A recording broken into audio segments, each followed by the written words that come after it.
I recorded a whole intro and then I realized that I was not in frame at all, so let's test this first. Okay. Hello. The last time that I built something and made a whole video about it. He's done! Yes! The beer on the side now. Good luck, future archaeologist. It was great. So good. This time around, I'm making something a little bit normal. This time around, I'm making something a little more normal. Normal being a generous term. I'm not a YouTuber. I don't want to be a YouTuber. Please don't make me a YouTuber. But when I make something like this, it has like a cool process. Like, I want to show people somehow, damn it. If you're watching this, you're either one of my alarmingly large amount of TikTok followers, which I will never understand what happened there, or you're my professors. Hi. Why my professors? Well, because this was a school project. Somehow. I took a props class this semester, and for my final project, I decided to make my D&D character's Druid Staff. Little information on my D&D character. She's an elf. Her name is Calliope Camber. I love her. She's Druid, Circle of the Land, more specifically the coast. She's very, like, not nautical. Can an elf, I guess, is nautical, you know. It was at this point that my mom came home and I get self-conscious, so I decided, you know what, I filmed enough introduction. So step one was concept sketches. Some of them are really ugly, but then I did a round two, and they got less ugly. I ended up landing on this one, and I don't know, I think it's pretty neat. I then made a cardboard prototype, which I know what you're thinking. I could have stopped here, looks great. Let's get building, babes.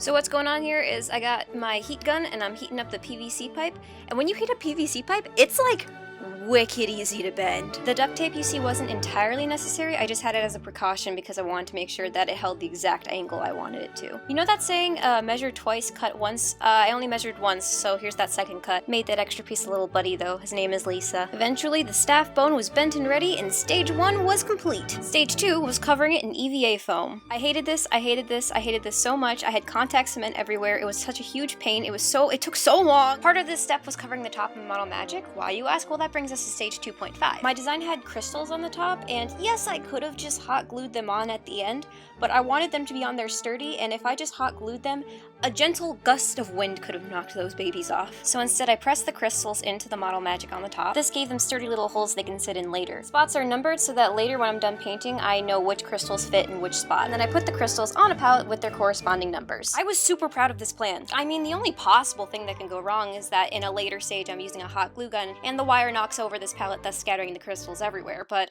what are the odds of that happening? I then got to stage 3, which was adding texture to this baby. I did this by taking strips of EVA foam and gluing them on like bark on a tree. Like, you know, you've seen a tree. This part was also incredibly time consuming, but I didn't mind it as much because I got to be in my warm basement and watch anime while doing it, so it was all cool. But then I had to look back at old footage and try to put the crystals in the right spot, but to this day I don't know if I got it right. Taking a break because turns out crouching in child's pose position for like 2 hours and gluing little pieces of foam to a stick is not good for your back. Then I got to stage 4, which was painting it brown. Pretty straightforward, if I do say so myself. Gonna go on a little tangent here, but this was an incredibly relaxing project to work on. I was taking a lot of credits this semester, 18, which apparently is too much, don't do that. And I was dealing with some pretty bad artist burnout. They say when you're dealing with artist burnout, it's a really good idea to work in a medium that you don't usually work in, and I'm usually a digital artist, so this was incredibly good for me and incredibly relaxing, and I worked on this a lot when I needed to decompress. Once I had a nice brown base on, I added some more texture by adding some lighter brown and darker brown paint. Wow. You know what's brown and sticky? A stick. Anyway, so the staff part was done. The 5th and final stage was making and attaching all the fun little bits and baubles. I ended up having to do a lot of problem solving, which honestly I think is half the fun of working on a project. For example, in my original plan, I was going to buy these light up crystals that I found on Amazon and use those instead of the normal crystals that I have on the top now, but after buying the essentials for this project, I had already gone over budget, so that had to be scrapped. Luckily, I had some old fairy lights lying around, so I used those instead and kind of tucked them into the seaweed, so there's still a really cool light up element. What's happening here is is in my original design, I had seaweed wrapped around the center of the staff, but the seaweed I ended up buying didn't really work in that scenario, so I bought this big leaf to cut in half, but I had to sew the slits closed on it first so that it looked like one piece. Some of the stuff I made, like the sand dollar or the starfish, some of it I bought, like the crystals or the seaweed. Some of it I kind of just had, like the fairy lights, and some of it I just kind of acquired. Like, my family had clams for dinner one night, and those are on there now. And my dad found seagull feathers in the parking lot at work, and yep, those are on there. And finally, it was complete.